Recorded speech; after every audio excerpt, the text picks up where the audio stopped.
একলব্য ছিল এক সাধারণ আদিবাসী পরিবারের ছোট ছেলে। গুরু দ্রোণাচার্যের মতো বিশ্বের সেরা ধনুর্বিদ হওয়ার স্বপ্ন দেখত।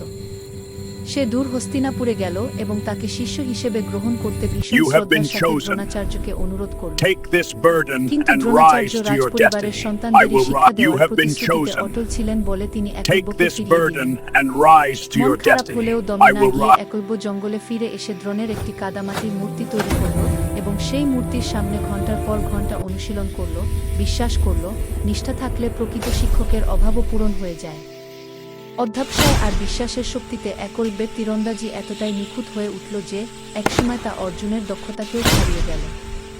একদিন রাজপুত্রেরা দেখল একটি ঘেউ ঘেউ করা কুকুর নিখুঁতভাবে সাজানো তীরে স্তব্ধ হয়ে আছে। তখনই তারা একলব্যের অসম্ভব প্রতিভা আবিষ্কার করল।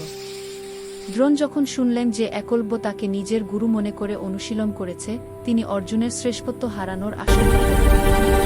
তাই দ্রোণ গুরু দক্ষিণা হিসেবে একলব্যের ডান হাতের বিদ্যাঙ্গুলি দাবি করল, যাতে আর কখনো অর্জুনের সমান হতে না পারে। অটুট শ্রদ্ধা আর আনুগত্য নিয়ে একলব্য নিজের বিদ্যাঙ্গুলি কেটে গুরুদক্ষিণা হিসেবে দিয়ে প্রমাণ করল তার ভক্তি তার প্রতিভার থেকেও অনেক বড়।